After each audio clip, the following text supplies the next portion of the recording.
오늘 하루도 바쁘셨을까요?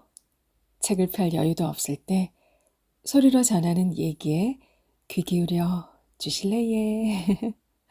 여기는 아름다운 소리책방입니다. 이번에 준비한 소설은 기정옥 작가의 즐거운 세탁소인데요.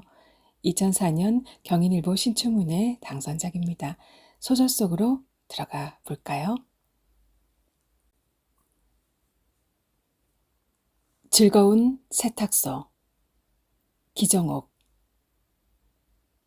대문을 연다. 거친 바람이 달려든다. 흙먼지가 날린다. 도시의 외곽 지역인 이곳은 산과 가까워서인지 아침 저녁으로 바람이 거칠게 불어댄다.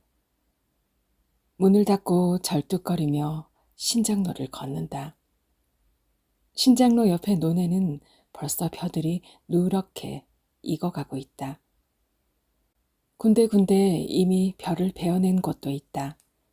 참새들이 논바닥에 앉아서 종종 대거나 벼 이삭 위를 맴돌다가 바람에 흔들리는 종소리와 깡통 소리에 놀라 날아가는 것이 보인다. 논 곳곳에 서 있는 허수아비들이 바람살에 몸을 뒤흔든다. 입고 있는 각양각색의 옷들도 바람에 펄럭인다. 간혹 허수아비의 머리나 어깨 위에 앉아있는 깜찍한 참새들도 있다. 윗주머니에서 담배를 꺼내 불을 붙인다. 목이 칼칼하다. 가래침을 돋워 바닥에 뱉는다. 신장로를 빠져나와 정류장에서 버스를 기다린다. 길바닥에서 굴러다니던 비닐과 종이 조각들이 흙먼지와 함께 바람에 날린다. 저만치 버스가 오는 것이 보인다. 차가 정류장 앞에 선다. 나는 버스에 올라탄다. 바지 주머니에서 열쇠를 꺼낸다. 셔터 앞에 쭈그리고 앉아 자물쇠를 연다. 바닥에 떨어져 있는 신문을 주워서 옆구리에 끼고 셔터를 위로 밀어 올린다. 쇠소리를 내며 셔터가 밀려 올라간다. 출입문을 연다. 가지고 들어온 신문을 인체 프레스기 뒤편에 있는 탁자 위에 올려놓는다. 건조한 바람이 유리문에 부딪히더니 맞은편 건물의 희망 컴퓨터 대리점 쪽으로 내달린다. 재봉틀 위에 신문지 반장만한 햇빛이 창백한 얼굴로 떠 있다. 실내엔 솔벤트 냄새가 배어 있다. 뒷문을 열고 환기를 시킨다. 출입문도 열어놓는다. 통유리 앞에 졸졸이 서 있는 선인장 화분들을 마른 바람이 와서 핥고 간다. 안에도 저 선인장 화분들처럼 어딘가에서 날마다 흙먼지를 한 움큼씩 삼키며 살아가고 있는 것은 아닐까? 어제 저녁 무렵에 미처 다하지 못한 아이롱을 끝마쳐야 한다. 나는 인체 프레스기에 전원을 넣는다. 벗어놓은 상의 주머니에서 담배를 꺼내 불을 붙인다. 연기를 깊이 빨아들인다. 담배 연기를 내뿜으며 보일러 쪽으로 걸어간다. 옷걸이에서 고동색 양복 상의를 벗겨 프레스기에 걸친다. 스팀이 나온다. 곧이어 바람이 나오기 시작하고 프레스기 위에서 구겨졌던 양복이 서서히 팽창한다. 담배 연기를 다시 한번 빨아들인다. 한 손으로 양복 상의를 벗겨낸다. 벗겨낸 상의를 바큐um 테이블 위에 올려놓고 흰색 와이셔츠를 다시 프레스기에 걸친다. 와이셔츠가 팽창하기 시작한다. 나는 아직 남아있는 담뱃불을 잿더리에 눌러서 끈다. 희망 컴퓨터 대리점의 김 사장 와이셔츠다. 종종 이곳에 맡길 적마다 호라비인 그의 누렇게 뜬 얼굴처럼 셔츠도 군데군데가 신누렇게 변색되어 있다. 그만 다른 것으로 사입을 하고 몇 번을 말해도 그는 꼭 이 옷을 고집해서 입곤 했다. 오래전에 그가 커피를 마시면서 생일날 아내가 선물로 사주었다고 아주 비싼 거라고 자랑했던 바로 그 셔츠다. 조금 더 입어도 돼. 아직 입을만 해, 이 사람아. 형광증백제를 사용해서 형광 처리를 한 것도 지금이 몇 번째인지 모른다. 그의 낡고 누렇게 변색된 와이셔츠가 팽창하기 시작한다. 그의 퇴색해버린 인생도 덩달아 팽창한다. 인체 프레스기에서 구겨지고 변색해버린 그의 과거가 다림질되기 시작한다. 나는 그의 과거를 벗겨 바큐um 테이블 위에 놓고 미처 다림질이 덜 된 부분을 다린다. 김 사장은 한창 사업이 잘 되던 2년 전 아내와 아이들을 호주로 이민 보냈다. 그는 컴퓨터를 열심히 팔았고 올 초에 대리점을 정리하고 아주 그곳으로 이민을 가려고 계획했었다. 하지만 그의 아내는 외로움을 심하게 타는 여자였다. 그녀는 이민 2세와 바람이 났다. 그 사실을 알게 된 김 사장은 그것을 현실로 받아들이지 못하고 몹시 괴로워했다. 그러더니 그동안 비싼 비행기 값 때문에 딱 한 번밖에 나가지 않았던 호주를 어느 날 갑자기 컴퓨터 속에 새로운 아이콘을 만들듯 순식간에 다녀오더니 그 후로는 그곳을 한 번도 클릭하지 않고 있다. 이혼해달라는 아내의 애원도 뿌리치고 별거를 하고 있는 그는 지금도 아내를 잊지 못하고 있다. 나도 아직껏 아내를 기다리고 있다. 처음엔 아내를 많이 원망했다. 미워하기도 했다. 애써 잊어버리려고도 했다. 하지만 그녀는 내 자식들의 엄마이고 돌이켜보면 모든 잘못은 나에게 있다. 아내도 나에게 이민을 가자고 했다. 아이들은 5, 6월 논의 벼포기처럼 마구 커가는데 놀이공원 한번 제대로 가본 적이 없다며 툴툴거렸다. 아이들의 교육을 제대로 시킨다는 것도 학년이 올라갈수록 늘어가는 거품투성이 사교육비 때문에 힘든 일이라고 했다. 난 어릴 적부터 아이들 손잡고 놀이공원에 다니고 자전거 타는 법을 가르쳐주는 아버지를 가진 애가 제일 부러웠어. 돈을 버는 것도 중요하겠지만 한번 달아나 버린 시간들은 아무리 많은 돈으로도 결코 되찾을 수 없는 거지. 아내는 이 말을 마지막으로 투정을 마무리하곤 했다. 그 즈음에 난 한창 교육 기자재 사업 때문에 고전을 하고 있었다. 넉넉한 형편으로 개업한 것도 아니었고 자금의 흐름도 좋지 않았다. 설상가상으로 한 사립학교의 기자재를 입찰할 때 가격을 잘못 상정하는 바람에 많은 손해를 보았고 울며 겨자 먹기로 납품을 해야 했다. 그때 아내가 바라던 대로 사업을 정리하고 이민을 떠났더라면, 그리고 그 일이 일어나지 않았더라면 아내는 내 곁을 떠나지 않았을까? 나는 몹시 잘 나가던 회사에 재투자할 공금을 어느 날 밤 포커판에서 순식간에 날려버리고 나중에야 몹시 후회하듯 가끔 지난 날들을 떠올려 본다. 김 사장이 양손에 종이컵을 들고 걸어오는 것이 유리문을 통해 보인다. 그는 아침마다 커피 2잔을 자신의 가게 앞에 서 있는 자판기에서 빼서 가져오곤 한다. 김 사장이 열려있는 문으로 들어온다. 나는 웃으며 종이컵을 받아들고 탁자 쪽을 가리키며 앉으라고 한다. 그가 의자에 앉고 나는 프레스기 전원을 끈다. 김 사장은 의자에 앉으며 재봉틀 옆에 차곡차곡 올려진 수산물들을 보며 혀를 찬다. 이 사람아, 이제 그만 수선을 제대로 할 사람을 찾아봐. 한쪽 다리가 불편해서 재봉질이나 제대로 돼? 그래도 저렇게 해내는 걸 보면 정말로 용하지. 용해. 그는 내 다리를 건너다 보며 혀를 찬다. 나는 빙그레 웃고는 몸을 기우뚱거리며 몇 발짝 걸어서 그의 맞은편 의자에 가 앉는다. 다리가 불편해서 수선은 조금씩 천천히 하고 급한 것은 전문적으로 하는 곳에 의뢰했다. 아내가 돌아오면 저 재봉틀 앞에 아내를 앉히고 싶다. 잘나고 좋은 자리도 아니고 몸이 약했던 아내는 몹시 힘들어 하겠지만 다시 함께 시작하고 싶다. 정말 그녀만 돌아온다면 열심히 살고 싶다. 커피를 한 모금 마신다. 쓰다. 종이컵을 내려놓는다. 김 사장의 얼굴을 쳐다보며 매일 하다시피 하는 말을 마치 녹음기에 테이프를 돌리듯 또다시 반복한다. 김 사장이나 제발 그 안대 좀 벗어버려요. 이젠 그만 벗을 때도 됐지 않나? 공기가 통해야지 염증도 빨리 낫는다고요. 언제까지 그걸 눈에 대고 다니려고 그래요?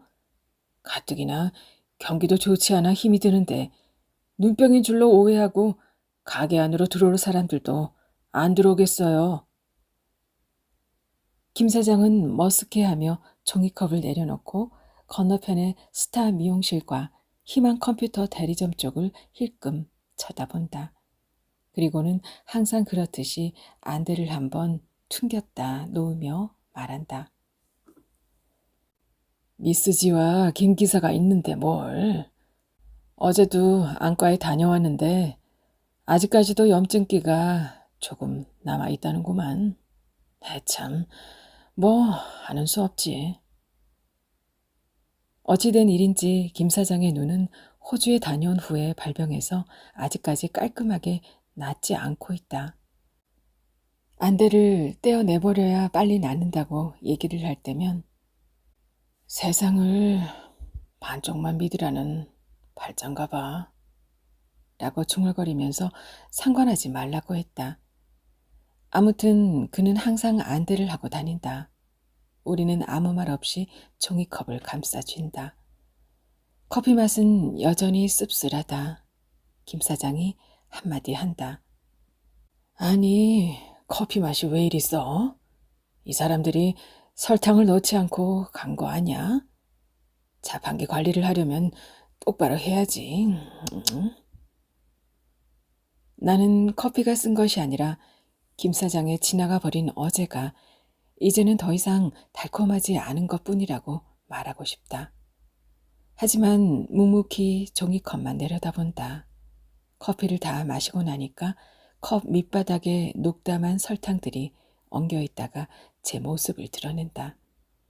어쩌면 김 사장이나 나는 저 녹담한 설탕 같은 내일들을 기다리며 살아가는지도 모른다. 지나간 세월에 안대를 해주고 다림질을 해대며. 김 사장이 나가자마자 키가 작고 통통한 남자가 들어온다. 주공 빌라 1동 301호에 사는 남자다. 그의 아내는 우리 세탁소의 단골이다. 여자와 함께 슈퍼에서 산 식료품과 과일을 들고 가던 남자를 몇 번 본 적이 있다. 가게 문을 열고부터 지금까지 꾸준한 단골인데 요사이 그녀는 보이지 않고 덩달아 드라이 클리닝하는 그의 양복도 줄어들었다. 남자가 이렇게 세탁물을 가져오는 건 이번이 두 번째다. 저번에는 회색 면바지에 바지 길이를 줄이러 왔었다.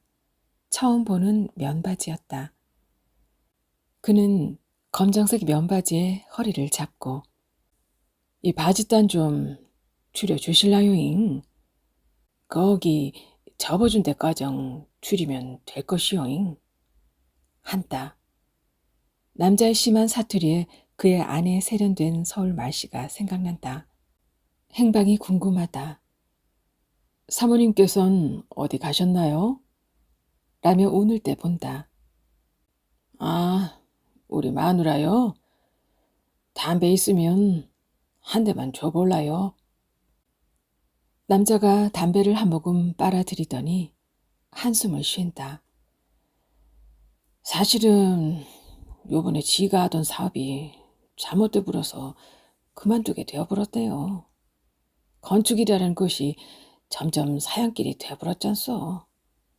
아이들 가장 시골 언니한테 맡겨불고 집사람이 보험회사에 나가고 있잖소 시방. 한다.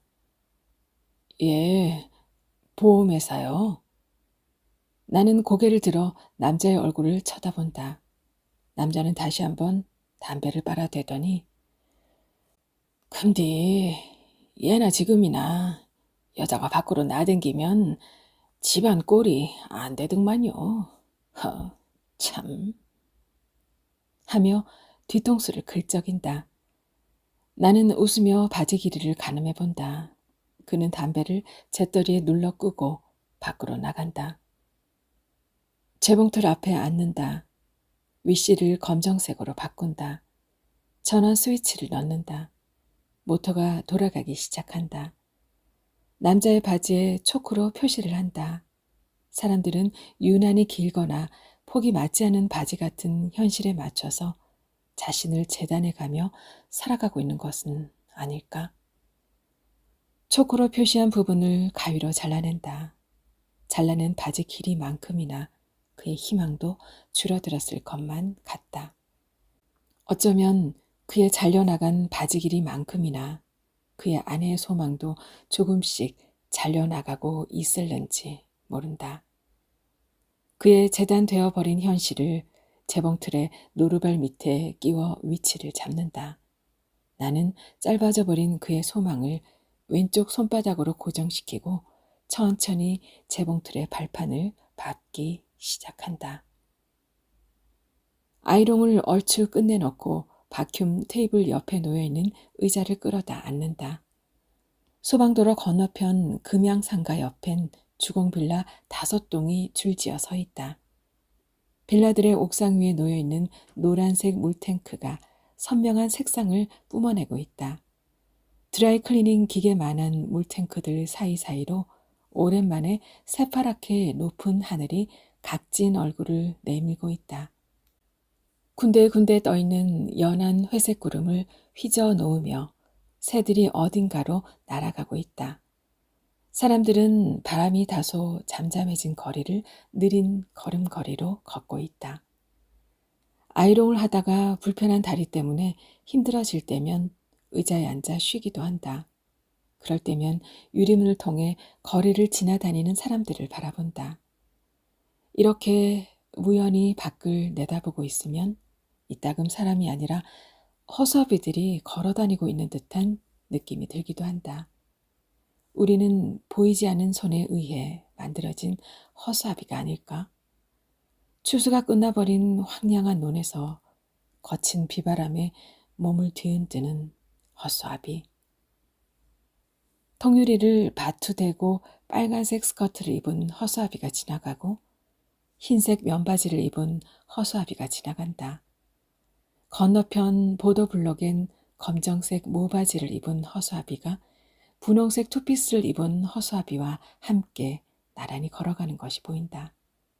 검정색 모바지는 폭이 몹시 넓어 보인다. 바지가랑이가 바람에 나폴댄다. 저 허수아비는 이 도시가 무척 답답한가 보다. 그래서 갑갑증이 나는 꽉 끼는 쫄쫄이 바지 같은 현실을 넉넉한 폭으로 재단해 버렸는지도 모른다. 모바지는 드라이클리닝을 해야만 한다. 그렇지 않으면 옷감이 줄어들고 상해버리고 만다. 저 분홍색 투피스는 100% 순면이 아니다. 혼방 직물이다.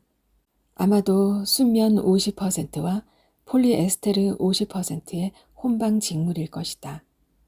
사람들은 거의가 100% 순면보다 혼방 직물을 더 좋아한다. 관리하기 쉽고 편안하며 구김이 잘 가지 않는 혼방 직물을 선호하는 것이다. 그들은 혼방 직물처럼 입기 편안하고 구김살이 가지 않은 삶을 원하는 것이다.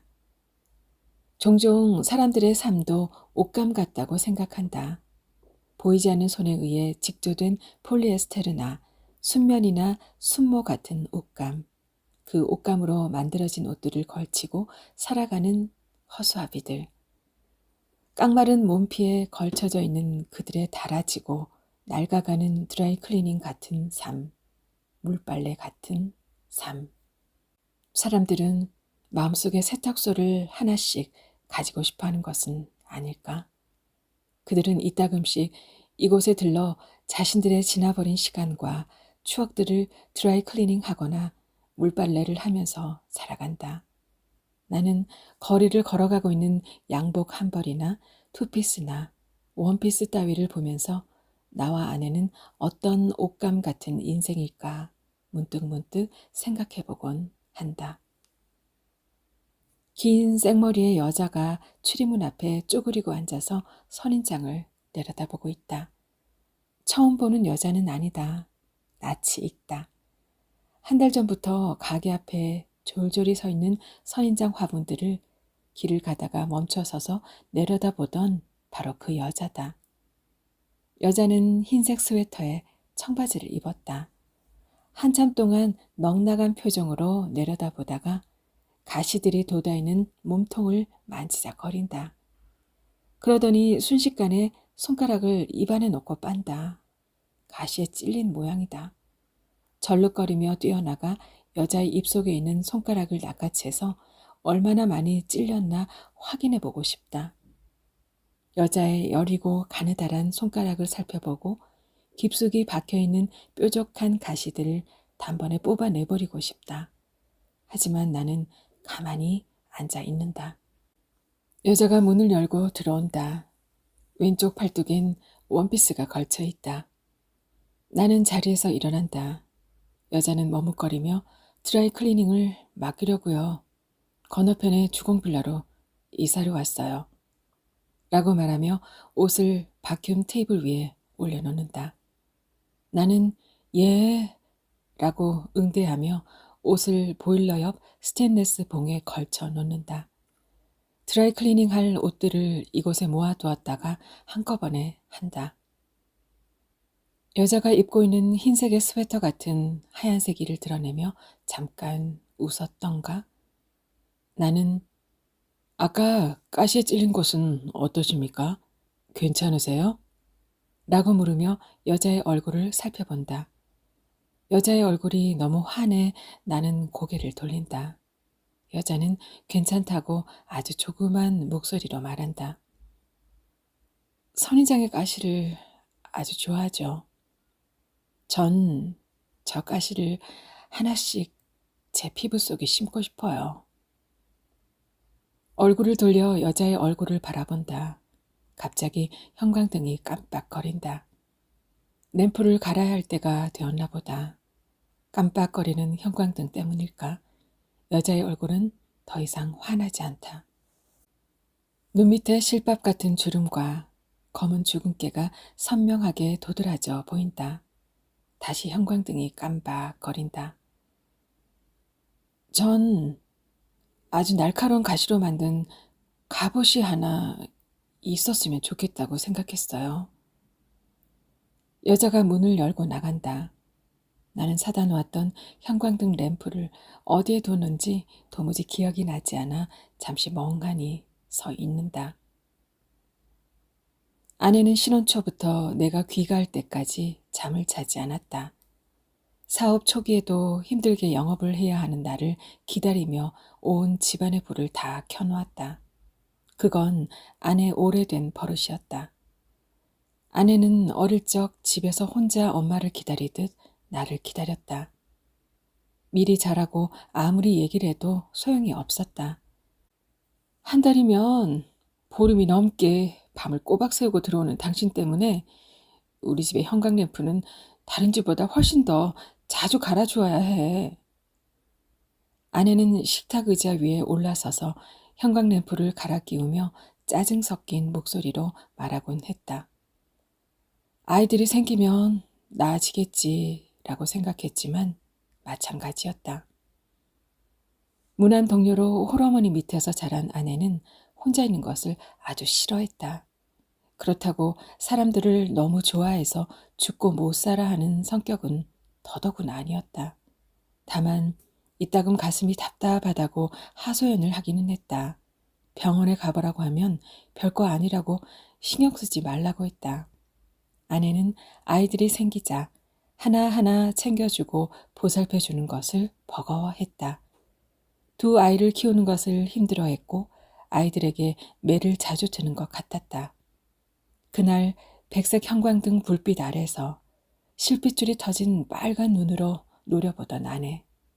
그때 나는 들고 있던 선인장 화분을 스르르 놓쳐버렸다. 문이 열리고 건너편에 희망 컴퓨터 대리점과 붙어있는 스타 미용실 원장이 들어온다. 그녀는 이 동네의 터줏 대감이다. 입이 잠시도 가만히 있질 못한다. 쉴 새 없이 말을 하든지 아니면 끊임없이 뭘 먹어댄다. 주공 슈퍼로 담배를 사러 갔다가 주전부리를 잔뜩 사들고 나오는 여자를 자주 보았다. 저 여자의 입에선 머리를 자른 사람의 숫자만큼이나 안에 가출이 튀어나왔다 들어갔을 것이다. 그녀가 손님들의 긴 머리를 자르고 퍼머넌트를 하거나 컷을 할 때마다 아내에 대한 소문도 그렇게 부풀어 오르고 잘려나갔을 것이다. 아마 나에 대한 소문도 아내의 얘기와 더불어 손님들의 머리에 중화제처럼 발렸다가 샴푸와 함께 수돗물에 씻겨 나갔을 것이다. 그 잘나가던 회사 사장님이 한순간에 부도를 내고 세탁소를 차렸다고. 거기에다가 다리까지 다쳐 병신이 되었다고. 건물 주인 오 씨는 월세를 받으러 올 때마다 저 여자가 과부니까 한번 잘해보라고 말한다. 그는 노골적으로 음흉한 얼굴을 드러내며 건너편의 미용실을 건너다 보곤 했다. 그럴 때마다 호라비 사정은 과부밖에 모르는 것이지. 이라는 말을 빼놓지 않았다. 떠난 여자는 뭐 땜시 기다리나? 여자가 한둘인가 이 사람아. 이 골목엔 정말 호라비 지천이라니까. 그는 침까지 튀겼다. 정말이지 누구보다 먼저 호라비가 되고 싶은 사람은 주인 남자일 것이다. 그렇지만 무엇이든 목을 빼고 기다리는 것은 항상 더디 오게 마련인가 보다. 주인 여자는 오 씨보다 훨씬 젊고 건강해 보였다. 나는 동일 스포츠센터의 셔틀버스에서 어깨에 운동 가방을 걸치고 내리는 그 여자를 자주 보았다. 홍 사장님, 저번에 맡겨놓은 투피스 좀 주세요. 저 여자는 나를 부를 때면 꼭 사장이란 말을 넣는다. 오늘도 여자는 미용실의 간판처럼 옷을 정말 스타처럼 입었다. 패션 모델 뺨친다. 얼마 전 그 일이 있고 나서 이따금 길에서 스치곤 했을 때도 서로 머쓱한 표정이었는데 이젠 많이 밝아진 얼굴이다. 예, 잠깐만 기다려요. 여자가 맡겼던 옷 한 벌을 생각해낸다. 그녀는 그 투피스를 입고 나에게 프로포즈를 했었다. 적당히 술에 취한 음성으로 미용실이 정기 휴일이니까 하루만 세탁소 문을 닫으면 안 되느냐고 전화를 했다. 나는 거절하지 못하고 약속 장소로 나갔다. 평상시에 그녀는 누구나가 호감을 느낄 만한 외모를 가진 여자였다. 약속 장소는 근처의 호프타운이었다. 여자가 생맥주 2000cc를 시켰다. 술에 알맞게 취해 있던 여자는 별다른 말 없이 자꾸 술잔만 만지작거렸다. 처음에는 나에게 술을 권하기도 하고 따라주기도 했다. 하지만 그녀는 시간이 흐를수록 자꾸 술잔에 손이 갔다. 나는 급작스레 취해가는 여자가 걱정되었다. 그래서 너무 늦었으니 그만 일어서자고 했다. 여자는 이런 방구도 없이 마른 오징어 같은 얼굴로 혼자 술잔을 비우기 시작하더니 또다시 생맥주 2000cc를 시켰다. 그리고는 반이 넘게 마셔버렸다. 보다 못한 내가 그만 가봐야 한다고 벌떡 일어섰더니 비틀비틀 따라 일어서다가 의자에 걸려 넘어지고 말았다. 취한 여자는 내 등에 엎여 있는 것도 몰랐다. 다리가 불편해서 너무 힘들었다. 하는 수 없이 택시를 잡아탔다. 미용실 앞에서 내려 여자의 핸드백을 뒤져 열쇠를 찾아냈다. 아무거나 맞춰보다가 세 번째 열쇠가 맞아 겨우 문을 열었다. 사람들의 눈이 신경 쓰였지만 다행히도 밤이 깊은 시각이었다. 여자가 기거하는 듯한 방문을 열었다.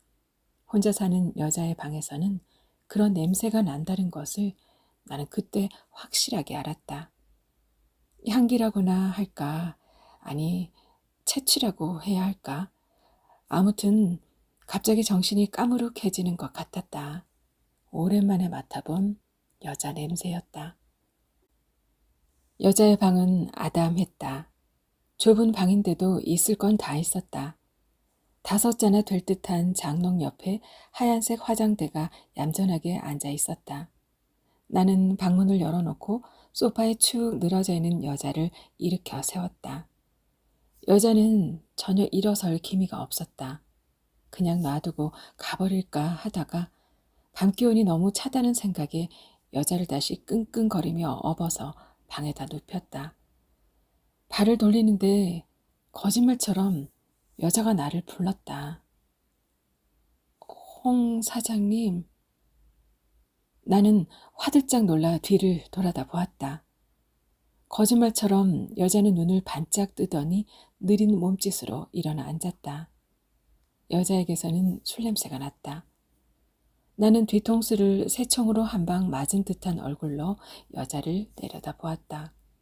여자는 약간 몸을 앞으로 기울이더니 딸꾹질을 심하게 해댔다. 딸꾹, 딸꾹. 딸꾹질 소리와 함께 여자가 앞으로 푹 고꾸라지며 내 바지가랑이를 잡았다. 우리 둘이서 딸꾹 잘 해봐요. 딸꾹. 그렇게 기다린다고 당신 아내가 올 것 같아요? 바보 같은 남자. 이리 와 봐요. 비틀거리며 여자가 일어섰다. 어느덧 여자의 딸꾹질은 멈춰 있었다. 술 냄새를 풍기며 여자가 나에게로 쓰러지는가 싶더니 붉은색 루즈가 묻은 입술을 내 입 언저리에 비벼댔다. 순식간에 일어난 일이라 처음엔 당황했지만 나도 모르게 여자의 더운 입김에 기분이 몽롱해졌다. 얼떨떨한 기분으로 잠시 그렇게 서 있었다. 그러는 사이에 어느 순간 여자가 내 허리를 힘껏 끌어안았다. 그러더니 등 뒤에 바지춤에 슬며시 손을 댔다. 여자가 뜨거운 숨을 다급하게 내쉬며 내 손을 가져다가 자신의 블라우스 속으로 밀어 넣었다. 여자의 가슴이 위아래로 심하게 요동쳤다. 동시에 내 바지 속의 남성도 격하게 성을 내었다. 나는 그런 자신이 몹시 못마땅했다. 화가 났다. 나도 모르게 여자를 확 떠다 밀어버렸다. 여자는 엉거주춤하다가 뒤로 벌렁 넘어졌다. 돌아서는 나의 등 뒤로 화장품 용기들과 함께 여자의 욕지거리가 날아왔다. 자세히 생각나지 않지만 전혀 스타답지 않은 욕인 것만은 분명했다. 나는 여자도 나처럼 외롭다는 생각을 했다. 나는 과거를 열듯 천장에 매달린 터널식 비닐 옷장에 자크를 연다.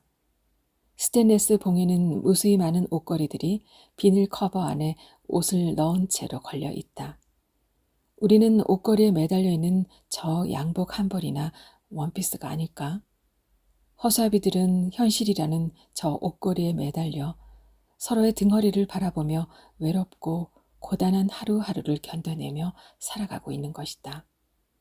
과거라는 옷장 안에 갇혀 고통과 같은 비닐 커버를 뒤집어 쓴 채로. 붉은색 투피스를 내려서 스타에게 건네준다. 술과 구토물로 범벅이 되어 여러 군데 전 처리를 하고 드라이 클리닝을 했던 옷이다. 적당히 살집이 붙은 엉덩이를 패션 모델처럼 흔들며 걸어가는 여자의 뒷모습을 바라본다. 여자가 고개를 두리번거리며 횡단보도를 건너간다. 아마 저 여자는 나에 대한 마음의 길도 횡단보도를 건너듯 건너가 버렸을 것이다. 모델같이 아름답고 마술의 손을 가진 스타에게도 세탁소는 필요한 모양이다. 그녀는 나에 대한 추억을 드라이 클리닝 해버렸을 것이다. 사람들은 이상과 현실을 바꿔치기라도 하듯 시시때때로 옷을 사고 갈아입는다. 그리고는 세탁소에 바꿔 입은 옷들을 맡기러 온다. 그들은 양복 한 벌이나 투피스나 실크 블라우스 따위를 맡기면서 자신들의 때묻고 구겨져 버린 이상과 여기저기가 얼룩지고 실밥이 터져버린 현실까지도 맡기고 싶은 것이다. 쉴 새 없이 부풀어 오르는 욕망처럼 너무 풍성한 옆구리를 줄여달라고 하소연하기도 하고 때로는 옷의 여러 군데에 요란하게 매달려 있는 프릴 같은 허영심도 가위로 싹둑싹둑 잘라내달라고 한다. 터널식 천장용 옷장에서 안에 원피스를 꺼내서 비닐 커버를 벗긴다. 그냥 옷걸이에 걸어두기만 했는데도 옷은 변색되어 누르스름하다. 혹시 아내 삶도 이렇게 누릿해지고 있는 것은 아닐까? 불현듯 조바심이 인다. 원피스를 옷걸이에서 벗겨 클리닝 기계 옆에 쌓아놓은 옷들 위에 올려놓는다. 모아진 옷들을 바큐um 테이블 위에 올려놓고 전처리할 옷들을 고른다. 심하게 얼룩이 묻어있는 부분에는 카본을 스폰지에 묻혀서 살살 닦아주어야 한다. 회색 양복 바지 무릎 부근에 커피 색깔 같은 혈흔이 묻어있다. 먼저 과산화수소 0.3%로 닦아낸다. 간혹 황갈색이 남아있을 때는 철분이므로 수산으로 처리한 다음 충분히 헹구어내야만 한다. 베이지색 바바리 코트 군데군데에 곰팡이가 피어있다. 분무기로 곰팡이 핀 곳에 물을 충분히 뿌려둔다. 그런 후에 과망간산을 발라놓는다. 10분가량 지나면 환원제인 옥살산으로 발라놓은 과망간산을 제거한다. 의자에 앉아서 남자 한복의 마고자 단추를 은박지로 싼다. 양복 상의에 매달려 있는 고급 단추도 은박지로 싼다. 옷도 색깔별로 구분한다. 연한 색깔의 옷부터 클리닝을 해야만 한다. 옷을 구분해 놓고 드라이 클리닝에 준비 공정을 한다. 마지막 단계다. 용제를 순환시켜 투명하게 보이는 사이드 글라스를 한번 쳐다본다. 가번에 솔벤트를 첨가하여 진흙 상태로 된 것을 투입구에 투입한다. 클리닝 기계에 문을 연다. 골라놓은 옷들을 끌어모아 통 속에 밀어넣는다. 손잡이를 잡아당겨 문을 잠근다. 다이얼을 돌린다. 클리닝 기계가 돌아가기 시작한다. 아내를 정신없이 찾아다니던 어느 날이었다. 건널목에서 신호등을 기다리고 있었다. 건너편에 제과점이 보였다. 유리문으로 따뜻한 주황색 불빛이 흘러나오고 있었다. 아내와 무척 흡사한 여자가 빵을 고르고 있었다. 그 여자를 본 순간 내 가슴도 이스트를 넣은 빵처럼 부풀어 올랐다. 신호등이 빨간불에서 초록불로 바뀌자마자 급한 마음에 앞으로 내달렸다. 그 순간 부앙 소리와 함께 뭔가가 왼쪽 허벅다리를 세차게 치받았다. 오토바이였다. 나는 옆으로 쓰러져 버렸다. 넘어진 왼쪽 무릎 위에서 다시 오토바이가 헛바퀴를 몇 번 돌리다가 쏜살같이 내달렸다. 고개를 외로 꼬고 뒤틀려버린 무릎을 부여잡았다. 이새로 통증을 깨물고 있는 사이 오토바이는 이미 시야에서 사라져버렸다. 흐릿한 시야로 여자가 제과점 문을 밀고 나오는 것이 보였다. 아내가 아니었다. 아내가 내 눈앞에서 하루아침에 사라져 버렸듯이 오토바이도 눈 깜짝할 사이에 사라져 버렸다. 수없이 많은 까만 밤들, 거실에 불을 켜놓은 채로 사라져버린 아내와 오토바이를 뒤따라갔다. 꿈의 마지막엔 어김없이 오토바이의 바퀴가 내 가슴 위를 몇 바퀴 돌다가 돌연 사라져 버렸다. 다리를 절룩대면서 할 만한 직업은 드물었다. 자금이 넉넉지 않아서 어렵게 끌고 가던 사업이었지만 그래도 왕년에 사장 행세를 했던 나였는지라 재활 의지가 빈약했다. 순식간에 드라이 클리닝 같은 삶이라고 생각했던 내 자신이 물빨래 같은 삶으로 전락하는 순간이었다. 하지만 나는 두 아이의 아버지였다. 낮술에 취해서 자다가 깨어나던 어느 날 오후 신문지 사이에서 떨어진 일간지 귀퉁이에는 고용 촉진 운운하는 담뱃값만한 광고가 실려 있었다. 나는 곧장 세탁 기술을 배우러 다녔다. 처음엔 자존심도 상했지만 시간이 흐르면서 점점 달라져 갔다. 클리닝이 끝났다. 기계 문을 연다. 지독한 솔벤저 냄새가 확 달려든다. 이따금 나는 아내에게 이 솔벤저 같은 존재가 아니었을까라고 생각해 보기도 한다. 나에게도 아내는 이 솔벤저 같기만 하다. 세탁을 해주지만 독한 냄새와 잔류물을 세탁물에 남겨놓는 이 솔벤저처럼 아내는 자꾸만 과거의 나를 세탁해주고 그럴 때마다 지독한 그리움을 남긴다. 옷들을 꺼낸다.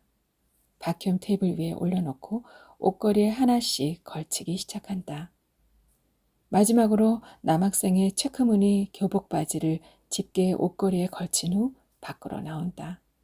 고개를 쳐들고 옷걸이들을 통유리와 셔터 사이에 매달려 있는 줄에 건다. 솔벤저 냄새에 젖어 구겨져 있던 옷들이 바람에 휘날린다. 전화벨이 울린다. 불편한 다리 때문에 전화가 올 때면 항상 마음이 조급해진다. 서두르는 몸짓으로 탁자 위에 놓인 수화기를 집어든다. 예, 즐거운 세탁소입니다. 갈라지고 누가 들어도 전혀 즐겁게 느껴지지 않을 내 목소리 속으로 여동생의 다급한 목소리가 뛰어든다. 오빠, 큰일 났어. 윤희가 오늘 학교에 가지 않았대. 담임선생님한테서 방금 전화가 왔어. 한두 번도 아니고 도대체. 아휴, 이젠 나도 몰라. 박서방 눈치 보여서 죽겠어. 윤희는 오빠가 데려가. 여동생의 성난 목소리가 수화기에서 튀어나와 빨래 방망이처럼 아들 녀석과 나를 마구 두들긴다. 그래, 알았다. 나는 수화기를 내려놓고 담배를 꺼내 문다. 날이 갈수록 느는 건 담배와 아들 녀석에 대한 걱정이다. 그 녀석이 집에 다니러 온 날, 새벽녘에 화장실에서 담배를 피우다가 나에게 들켰던 일을 생각하면 담배에 오만정이 다 떨어지건만 어찌 된 건지 되레 느려만 간다. 초등학교 5학년 녀석이 담배를 피우다니 뒤로 넘어갈 일이다. 녀석은 또 보나마나 장모님 댁에 갔을 것이다. 여동생이 아이들을 키우고 있다. 처음엔 내가 둘 다 키우다가 나중엔 장모님이 키웠는데 밤이 늦도록 비닐하우스에 꽃을 돌보는 일 때문에 아이들끼리만 자는 날이 많아져서 하는 수 없이 동생이 맡아 키우고 있다. 그 녀석은 아직도 과거 속에서 빠져나오지 못하고 있다. 옷장 안에 갇혀있는 옷처럼 딸아이는 그래도 고모에게 마음을 붙여 잘 적응하고 산다.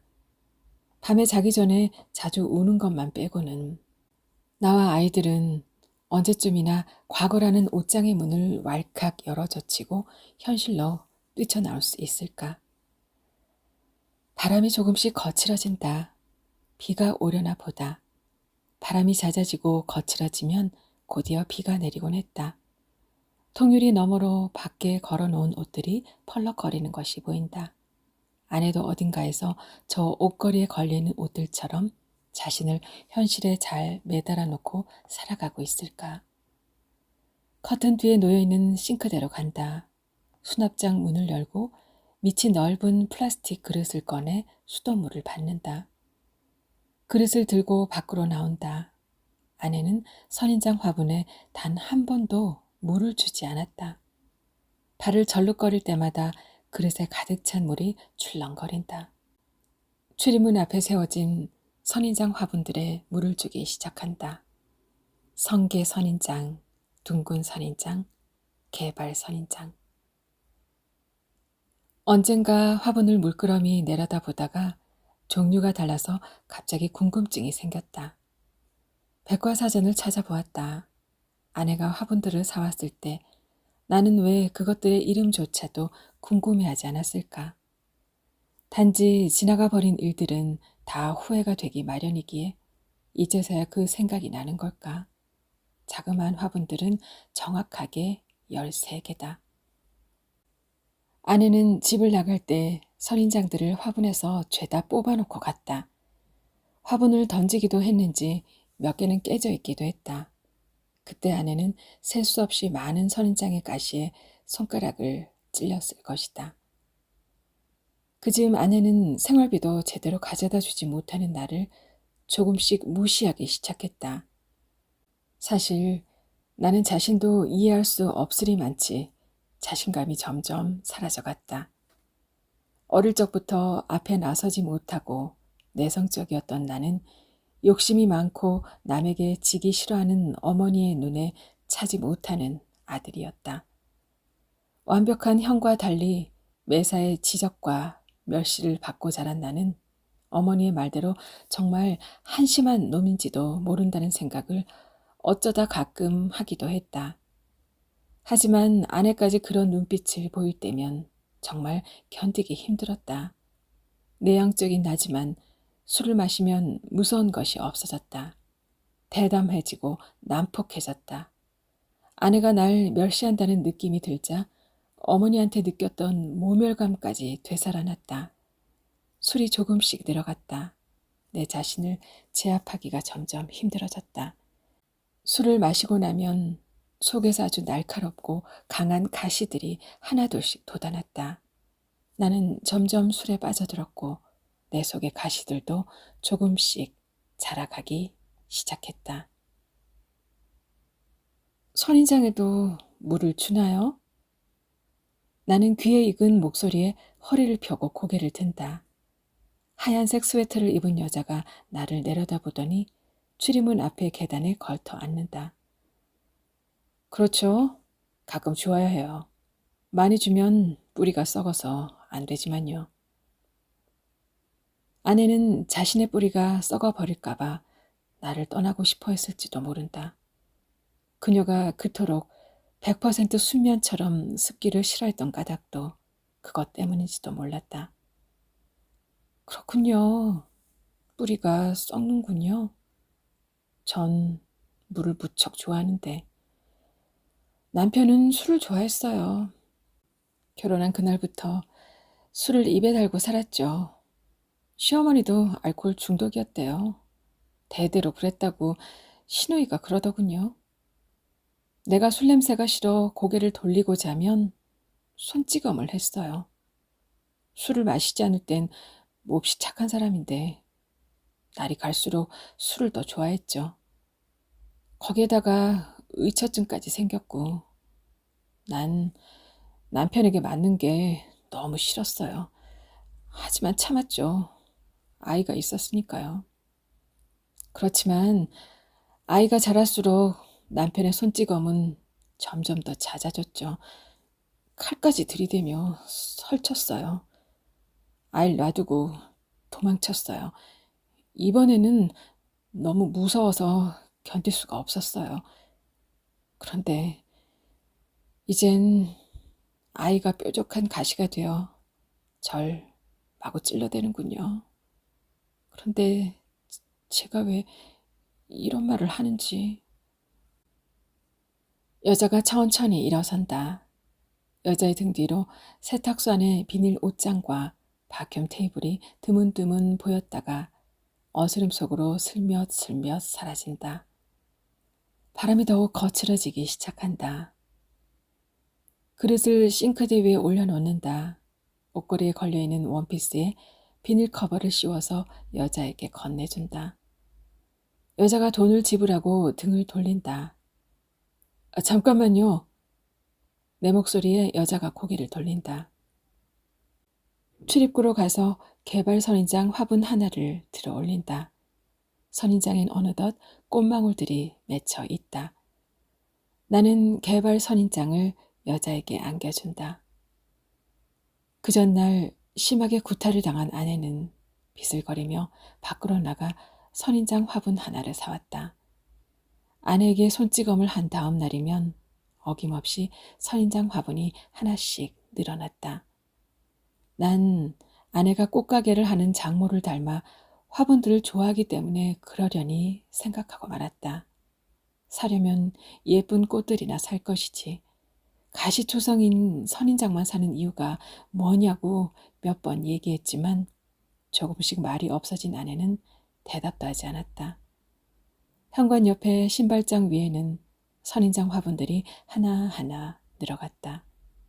어느덧 신발장 아래까지 선인장 화분이 놓이기 시작했다. 내 속에서도 날카롭고 뾰족한 가시들이 빈틈없이 들어차서 자라고 있었다. 그날도 나는 여기저기 돈을 융통하러 다니다가 새벽녘에야 열쇠로 문을 따고 들어왔다. 사업을 시작하고 나서부터 나는 아예 현관문 열쇠를 가지고 다녔다. 밤늦게 들리는 초인종 소리 때문에 애들이 놀란다면서 아내가 복사해서 준 열쇠였다. 막 문을 따고 들어오는데 바늘처럼 따끔한 것이 복사뼈 근처를 쑤셔댔다. 그즈음 여기저기서 빚을 갚으라고 재촉하는 전화들이 내 옆구리를 끊임없이 찔러대고 있었다. 얼마나 놀랐는지 내려다보니 선인장 화분이었다. 와락 우라가 솟았다. 선인장은 내 옆구리까지 함께 찔러대는 것만 같았다. 그 순간 내 속에 촘촘하게 들어차 있던 시침바늘 같은 가시들이 와와 소리를 내며 일제히 밖으로 튀어나왔다. 나는 화분을 냉큼 들어 올려서 거실에 내동댕이 쳐버렸다. 백색 형광등이 깨진 화분 조각들 사이에 나동그라진 선인장을 차가운 눈빛으로 내려다보고 있었다. 안방문이 열리고 아내가 놀란 토끼 눈이 되어 뿌리 뽑힌 선인장과 나를 번갈아가며 쳐다보았다. 사실 너무 놀란 아내의 얼굴을 보고 무척 미안하기도 했다. 매일같이 늦게 들어오는 주제에 생활비조차 가져다 주지 못하고 정말 아내에게 미안한 게 한두 가지가 아니었던 것이다. 하지만 미안한 마음은 전혀 다른 행동으로 터져 나왔다. 난 또 다른 화분 2개를 내던지고 말았다. 지금까지도 그때 아내가 나를 향해 울부짖던 말들이 생생하게 되살아나곤 한다. 술에 취해 있었지만 아내의 그 말만은 내 손으로 날마다 다림질하곤 한다. 이런 건 사는 게 아니야. 폭력은 짐승한테나 쓰는 거야. 난 사람이지 짐승이 아니야. 아내는 내가 잠든 사이에 아이들까지 놔두고 사라져버렸다. 아침에 일어나서 아내를 찾았지만 헛일이었다. 화장실 앞엔 아내가 벗어둔 잠옷과 전날 입었던 하얀색 원피스가 아이들 옷과 함께 깨진 화분 조각들과 흙더미 사이에 나뒹굴고 있었다. 장모에게 뛰어갔지만 아내는 그곳에 없었다. 이 사람아, 그 불쌍한 것을. 눈물만 훔치던 장모는 말했다. 그것이 제일 못 참고 살리를 저질렀구먼. 자네 장인이 날 때리곤 했어. 그럴 때마다 윤희 애미가 어찌나 울고불고 싫어하든지 장인이 놀래서 어지간할 때면 그냥 두곤 했어. 술이 심하게 취했을 때는 소용도 없었지만 어찌나 걔가 지 아버지를 싫어했든지 술병으로 죽었을 때도 눈물 한 방울 흘리지 않았어. 사실 그 앤 내 친딸이 아니네.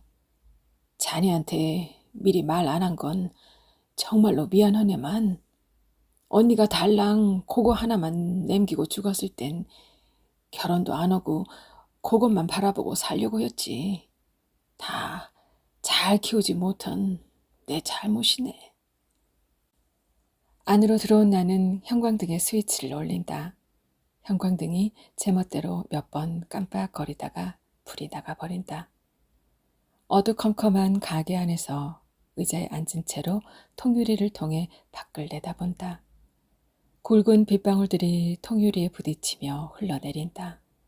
희망 컴퓨터 대리점의 김 사장이 스타 미용실 문을 열고 들어가는 것이 보인다. 손님의 머리를 감기고 있던 스타가 고개를 돌리고 뭐라고 얘기한다. 김 사장이 손목의 시계를 내려다본다. 다시 스타에게 뭐라고 얘기한다. 스타가 고개를 끄덕거린다. 미용실 문을 밀고 나오는 김 사장의 얼굴에는 언제 떼어내는지 안돼가 온데간데 없다. 그의 머리와 어깨에 굵은 빗방울들이 들친다. 그는 머리에 오른손을 얹고 하늘을 한번 올려다보더니 다시 대리점 문을 열고 들어간다. 곧이어 간판에 불이 들어온다. 희, 망, 컴퓨터. 빗방울들이 후두둑 거리며 떨어진다. 바람에 빗줄기가 날린다. 갑자기 거리가 어두워지기 시작한다. 도로가에 고개를 숙인 채로 서 있는 가로등에 반짝 불이 켜진다. 가로등 불빛에 빗줄기들이 반짝거린다. 거무스름한 실루엣의 허수아비들이 비바람에 떠밀려 우산도 쓰지 않은 채 종종 거리며 거리를 지나간다. 밖으로 나와 셔터를 내린다. 뒷문을 통해 가게 안으로 다시 들어온다. 형광등의 스위치를 올린다. 실내가 환해진다. 세탁소 안의 모든 사물들이 하나하나 살아서 나에게 얘기를 건네기 시작한다. 나는 거친 손놀림으로 비닐 옷장의 자크를 연다. 옷걸이에서 아내의 하얀색 원피스를 꺼낸다. 전원을 넣고 인체 프레스기에 옷을 입힌다. 몹시 단조로운 원피스를 입은 그녀가 바로 내 앞에 서 있다. 아내의 얼굴은 보이지 않는다. 그녀의 얼굴을 머릿속으로 그려본다. 단정한 인매와 유난히 컸던 눈망울을 애써 기억해 본다. 스팀이 나오고 이어서 옷이 팽창하기 시작한다. 아내를 처음 안았던 그때처럼 하얀색 원피스를 입고 있는 프레스기를 꽉 껴안는다. 아내의 체온이 느껴지는 듯하다. 바지를 벗는다. 입고 있던 고동색 상의를 벗고 팬티를 내린다. 알몸이 된 나는 아내를 꼭 껴안는다. 따스하다. 아직 다 날아가지 못한 솔벤트 냄새가 코끝에 와 닿는다. 아내의 환한 얼굴이 여기저기에서 웃고 있다. 눈물이 볼을 타고 흘러내린다. 있는 힘껏 원피스를 껴안는다. 아내를 꽉 껴안는다. 아내가 꿈틀거리며 벗어나려 한다. 더 힘껏 아내를 끌어안는다. 숨결이 거칠어지기 시작한다. 나는 옷걸이 위에 걸쳐진 비닐 커버처럼 가볍게 달아오른다. 하. 거친 숨소리도 세탁소의 천장 위에 부딪혔다가 조금씩 천천히 내 어깨 위로 떨어져 내린다. 옷장의 자크를 연다. 옷걸이에 항상 걸어두었던 검은색 양복 한 벌을 나무 막대기로 내린다. 팬티를 입는다. 비닐 커버를 찢어낸다. 옷걸이에서 양복 상의를 벗긴다. 옷걸이 아랫부분에 걸려있는 검정색 바지를 빼낸다. 바지를 꿰어입고 고동색 상의를 입는다. 빠른 손놀림으로 양복 상의를 걸친다. 프레스기에서 원피스를 벗긴다. 하얀색 옷을 왼쪽 팔뚝에 걸친다. 다리를 절룩거리며 싱크대 옆에 있는 뒷문으로 나온다. 굵은 빗방울들이 얼굴과 머리 위에 후득후득 떨어진다. 차갑다. 버스에서 내린다. 마지막 버스다. 비가 오는 신장로는 괴괴한 느낌마저 든다. 지나다니는 사람도 없다. 멀리에서 경운기 모터 소리가 들린다. 소 울음소리도 들리는 듯하다. 절룩거리며 신장로를 걷는다. 논두렁이 시작되는 곳에서부터 한참을 더 걷는다. 군데군데 서 있는 허수아비들이 바람에 깡통 소리를 낸다.